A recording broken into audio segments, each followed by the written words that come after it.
जितनी भी हमारी कम्युनिटी की ऑर्गेनाइजेशन हैं वो इकट्ठे होकर किसी इशू पे लड़ने जा रहे हैं, तो हमने जो अपने सदर मुंतखब किया है जॉइंट एक्शन कमेटी का, वो हाजी मोहम्मद यूसुफ साहब को किया है। तो हम उनको ये हार से शुक्रिया भी उनका अदा करेंगे और आप सब साथियों का शुक्रिया। तो प्रेस कॉन्फ्रेंस के हवाले से आपसे बात करते चलें, जैसे शाहिद ने आपको बताया, तो बुनियादी हमारी 3 डिमांड्स हैं। सबसे पहली डिमांड है no schedule tribe status to upper castes. क्यों नहीं होना चाहिए अपर कास्ट को? उसका रीज़न यह है कि मनुस्मृति कहती है कि भगवान विष्णु के, सनातन धर्म के अंदर भगवान विष्णु के मुंह से ब्राह्मण को पैदा किया और पांव से शूद्र को पैदा किया, that we are not Shudras. लेकिन हिंदुस्तान की कॉन्स्टिट्यूशन में अगर आप रिजर्वेशन के हिसाब से देखें तो we are equal to schedule tribe is equal to schedule caste. तो आज आप ब्राह्मणों को, बेचारे ब्राह्मणों को उठा के उनका तकद्दुस पामाल करके आप शेड्यूल ट्राइब के साथ शामिल करने लगे हैं। 1 थिंग। नंबर 2, राजपूत, अगर जो बाहरी मुल्कों से आए हैं लोग जिन्होंने यहाँ पे हुकूमतें की, उनको माइनस कर दें तो 99.9% जो हिंदुस्तान के राजा थे वो सारे के सारे राजपूत थे। भाई साहब वो कब से ट्राइबल हो गए? नंबर 3, जो सैयद हैं, सैयद इस्लाम के अंदर आले रसूल है, जनाब रसूल पाक सल्लल्लाहु अलैहि वसल्लम की नस्ब से चलते हैं वो लोग। हमें उन्हें उनका इतना एहतराम है, आपको बिल्कुल कोई एहतराम नहीं। आप सैयद को उठा के शेड्यूल ट्राइब में डालने लगे हैं। नंबर लास्ट, इसमें इसका लास्ट पॉइंट कि देखिए जनाब, यहाँ पे एक कमीशन बना और रामनंदन कमेटी बनी। रामनंदन कमेटी ने कहा कि अदर बैकवर्ड क्लासेस के अंदर जितना भी क्रीमी लेयर है उनको हटाने के लिए हम रिपोर्ट पेश करेंगे, रामनंदन कमेटी ने कहा। और रिपोर्ट क्या पेश की गई कि रिजर्व कैटेगरीज के अंदर तमाम reserve category, I am not talking about schedule tribe only, जितनी भी रिजर्व कैटेगरीज है उनके अंदर क्रीमी लेयर को हटाना है, इसलिए आइडेंटिफाई करके, ताकि जो क्यू के अंदर लास्ट बंदा खड़ा है उसको भी बेनिफिट हो सके। तो आज तो आप डेलिबरेटली क्रीमी लेयर को, हम तो पहले ही क्रीमी लेयर के खिलाफ आपने कमीशन बनाए थे, आपने कमेटीज बनाई थी, आज आप और क्रीमी लेयर को डाल रहे हो। एक बच्चा जो सोनामर्ग की पहाड़ पे रहता है, सर्दियों में ट्राइबल बच्चा सर्दियों में रहता है, उसको मोबाइल स्कूल का भी तालीम नहीं मिलती, क्या वो बख्शीनगर के एक बच्चे से मुकाबला कर पाएगा? क्या वो पुंछ सिटी के एक मिर्जा के बच्चे से, सैयद के बच्चे, ब्राह्मण राजपूत के बच्चे से मुकाबला कर पाएगा? सवाल ही नहीं पैदा होता। क्या वो रिहाड़ी के बच्चे से मुकाबला कर पाएगा? नहीं कर पाएगा। तो ये सीधा सीधा इलीगल, अनकॉन्स्टिट्यूशनल, अनडेमोक्रेटिक फैसला है, जिसका हम अपने इस प्रेस कॉन्फ्रेंस के अंदर जिसकी मजम्मत करते हैं, जिसकी बुनियाद पे ये आज हमारी जॉइंट एक्शन कमेटी बनी।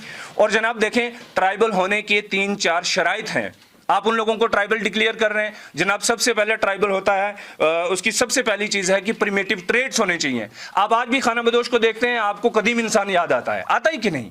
हमें कदीम इंसान याद आता है। जब ट्राइबल कम्युनिटी के किसी बुजुर्ग या खातून को देखते हैं, आपको इंडस वैली सिविलाइजेशन याद आने लगती है। तो एक ब्राह्मण खातून, एक राजपूत खातून, एक सैयद खातून, वो कैसे उससे आप, हमारी वो खवातीन और हमारे बुजुर्ग और हमारे बच्चे कैसे मुकाबला करेंगे? नंबर 2, उनका जनाब डिस्टिंक्ट कल्चर होना चाहिए। क्या ये जितनी भी कम्युनिटीज आप शेड्यूल ट्राइब के अंदर शामिल करने जा रहे हैं, इनका क्या डिस्टिंक्ट कल्चर है भाई? क्या डिस्टिंक्ट कल्चर है? अरे उन्होंने तो पूरे हिंदुस्तान पे राज किया है। और इसका दूसरा पॉइंट है ज्योग्राफिकल आइसोलेशन होनी चाहिए। तीसरा पॉइंट है ट्राइबल होने की। ज्योग्राफिकल आइसोलेशन कितनी है? जम्मू पे आपका कब्जा। हिंदुस्तान की अगर बात करें, हिंदुस्तान के आज तक 14 chief justice of supreme court हुए, उनमें से 11 ब्राह्मण थे। आप उसी कम्युनिटी को उठा के ट्राइबल कम्युनिटी में डालने लगे जो हिमालयाज पे है। आइसोलेशन की बात कर रहा हूं मैं। और चौथा पॉइंट है इसके अंदर शाइनेस। आप देखते हैं मीडिया वाले लोग, हमारी कम्युनिटी के कितने लोग यहाँ पे गोजरी में बात करने की कोशिश करते हैं, आपसे कितना घुल मिल सकते हैं? नहीं करते, वो जंगलों में रहते हैं। और आप उठा के शहर के लोगों को उठा के हमारे साथ मुकाबले में खड़ा कर रहे हैं। और इसका लास्ट पॉइंट है बैकवर्डनेस। वो आप सबको बताया कि हमारे अंदर कितनी बैकवर्डनेस है। नंबर टू जनाब, दूसरा पॉइंट क्या है हमारा कि रिकॉन्स्टिट्यूशन ऑफ बैकवर्ड कमीशन। ये जो जीडी शर्मा कमीशन बना है, हम इसको सिरे से खारिज करते हैं, उसकी मजम्मत करते हैं। आप मुझे बताइए, जीडी शर्मा कमीशन बना, उसके अंदर कितने ट्राइबल मेंबर्स हैं?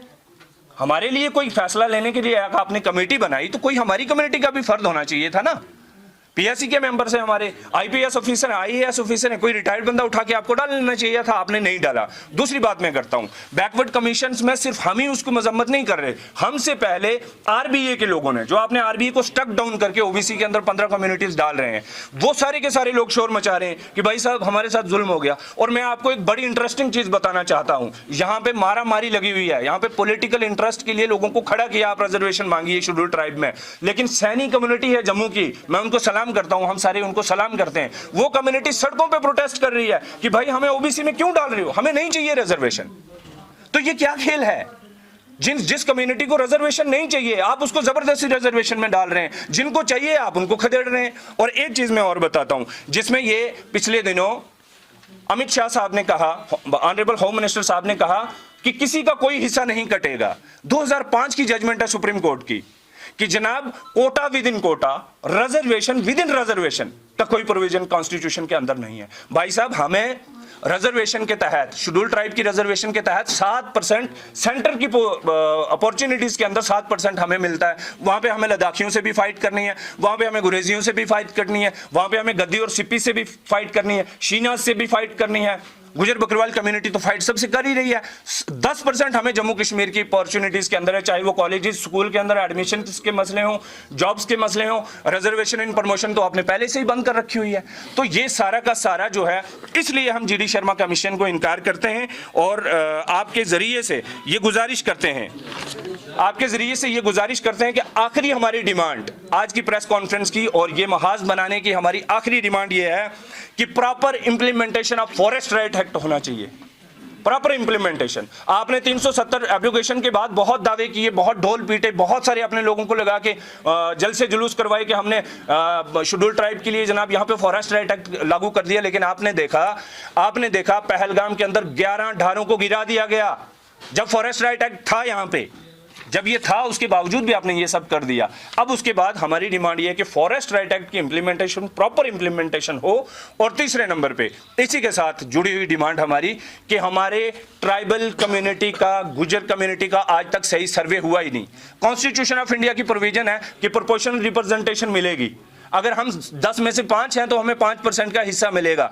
लेकिन 2011 के सर्वे ऑफ इंडिया के तहत हम 14,98,000 हैं टोटल पॉपुलेशन। मैं आपको एक बड़ा अजीब सा वाक़ा बताता हूं। गुजरों के अंदर एक सबसे नोमैडिक एक छोटा ग्रुप है, बकरवाल कहते हैं जिसे। दोदी गुजरों बेचारों का तो खाता ही नहीं है, वो भी सारे के सारे नोमैड्स हैं। बकरवाल्स का मैं आपके सामने सर्वे रखता हूं, आप सुन के चौंक जाएंगे कि जनाब आज़ादी से पहले 1941 के अंदर 82,000 पॉपुलेशन थी बकरवाल कम्युनिटी, अकेली बकरवाल कम्युनिटी की 41 के अंदर। आज़ादी के बाद पहला सर्वे हुआ 51 के अंदर, हम बढ़ जाने चाहिए थे लेकिन 35,000 हो गए। 35,000 हो गए, चलो मान लिया, बोलते होंगे गिलगित बल्तिस्तान में गए जबकि वहां पे हमारे लोग गए ही नहीं, ठीक है। 51 के अंदर हुआ तो 35,000 हो गए। 61 में हुआ तो अब बढ़ना चाहिए था ना 10 साल बाद, 31,000 हो गया, मजीद कम हो गया। ये बड़े इंटरेस्टिंग है और बड़ा ये डेलिबरेटली है। और 71 के अंदर 39,000 हो गए, 81 के अंदर 71,000 हो गए, 91 के अंदर 89,000 हो गए और 2000 के अंदर 98,000 रह गए, हम 98,000 हो गए। और 2011 के सेंसिस के हिसाब से बकरवाल कम्युनिटी 1,23,000। ये सारे के सारे भद्दे मजाक हैं हमारे साथ। और मेरी आपसे गुजारिश ये है कि जनाब अब हम फाइनली बात करते हैं। गुजारिश ये है कि जनाब पहाड़ी स्पीकिंग पीपल जो लोग हैं, पहाड़ी जो बोलते हैं, आप बोलते हैं पहाड़ी जुबान की, जनाब ये पहाड़ी बोलते हैं इसलिए इनको रिजर्वेशन दे देंगे। देखें हमारे पहाड़ियों से कोई मसला नहीं है, पहाड़ी हमारे भाई हैं, लेकिन बताइए जबान के आधार पे आप दे रहे हैं।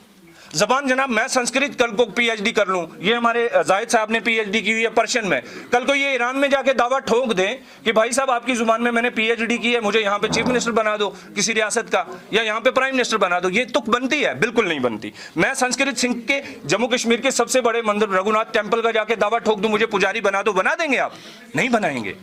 जबान के आधार पे कोई बात हो ही नहीं सकती। ये सोशल स्टिग्मा और बैकवर्डनेस के बुनियाद पे होता है। दूसरी बात ये है जनाब, आप एक चीज बताइए, मेरी आपसे ये गुजारिश है, जो आप ये बोलते हैं कि जनाब ट्राइबल है, ये पहाड़ी कम्युनिटी जो है ट्राइबल है, हालांकि पूरी पहाड़ी कम्युनिटी की बात नहीं है। पहाड़ी कम्युनिटी अगर ट्राइबल है तो आप उनके अंदर सिमिलैरिटी बता दीजिए। ब्राह्मण हिंदू धर्म की उच्च कोटि की जाति, सैयद मुसलमान की अजीम हजूर पाक सल्लल्लाहु अलैहि वसल्लम से नसब गिनने वाले लोग, क्या पहाड़ियों के अंदर भी जो मोची हैं, तरखान हैं, जो उनके गरीब कासबी हैं, क्या वो आपस में रिश्ते करते हैं? ट्राइबल कम्युनिटी के अंदर आप देख लीजिए, सारे के सारे लोग उड़ी से लेकर कठुआ तक सब एक जुड़े हुए हैं। कोई गुजर है, कोई बकरवाल है, सबकी माँ एक है, सारे आपस में रिश्ते करते हैं, खान पीन एक है, उनका कल्चर सेम है। कुत्ता मैं भी रखता हूँ, कुत्ता शाहिद भाई भी रखते हैं घर पे, घोड़ा मैं भी रखता हूँ, घोड़ा हाजी साहब भी रखते हैं। तो ब्राह्मण बख्शीनगर का, ब्राह्मण पुंछ का, सैयद पुंछ का, सैयद रजौरी का, सैयद जम्मू का, वो भाई साहब क्या सिमिलरिटी है उनके अंदर? और राजपूत मुसलमान, राजपूत हिंदू, ये सीधा सीधा हमारे साथ मजाक है। अब हम फाइनली आपसे गुजारिश ये करना चाहते हैं कि जनाब, हमने फैसला ये किया है, ये सारी की सारी, जैसे शाहिद भाई ने सब बता दिया आपको, ये सारी जम्मू कश्मीर की जितनी भी ऑर्गेनाइजेशन हैं वो सब हमारे सईद मोहम्मद सैयद चौधरी हैं कठुआ से, जो धोधी गुजर एसोसिएशन के सदर हैं, उनसे भी हमारी बात हुई। जम्मू के अंदर हमारे जो एक्टिविस्ट हैं, जो तंजीमें हैं, वो हमारे फोन राब्ते में हैं, वो आप समझ लीजिए वर्चुअली इस प्रेस कॉन्फ्रेंस में शामिल है, उनकी तरफ से शाहिद भाई उनकी रहनुमाई कर रहे हैं। तो हम आपके जरिए से बता ये देना चाहते हैं कि 4 सितंबर को, अक्टूबर नवंबर, 4 नवंबर को इंशाअल्लाह अजीज हम बारामूला से कठुआ तक पैदल मार्च करेंगे। उसमें अपने लोगों के पास जाएंगे, जो इश्यूज हमने आपके सामने रखे यही अपनी कम्युनिटी को अवेयर करेंगे, बाकी कम्युनिटीज से भी बात करेंगे। तो एक तो आप सारे लोगों के जरिए से पूरी आवाम से गुजारिश है that we are not fighting against the Paharis, we are talking the basic structure of the constitution, कि कॉन्स्टिट्यूशन के अंदर एक चीज तय कर दी है ट्राइबल होने की, ये निशानियां हैं, ये क्राइटेरियाज हैं, आप उनको खराब कर रहे हैं, हम उनको बचाने के लिए जा रहे हैं। और एक चीज और, जम्मू कश्मीर के अंदर जब भी पास्ट आसिफा के बाद जम्मू कश्मीर के अंदर जितने भी बाहर से टूरिस्ट आते हैं, वो आके गुजर बकरवाल को भी देखते हैं कि वो कौन सी कम्युनिटी है जिनके साथ ये सब, वो कहाँ रहते हैं, हिमालयाज में हम सदियों से रहते हैं। तो वो भी एक इंडस्ट्री आपकी श्रिंक हो रही है, वर्ल्ड वाइड ट्राइबल कम्युनिटी खत्म हो रही है। और जम्मू कश्मीर के अंदर मैं आपको बता दूं, ये गुजर कौम ट्राइबल कम्युनिटी जम्मू कश्मीर की, यहाँ पे दूसरी तीसरी बड़ी इंडस्ट्री भी है भाई।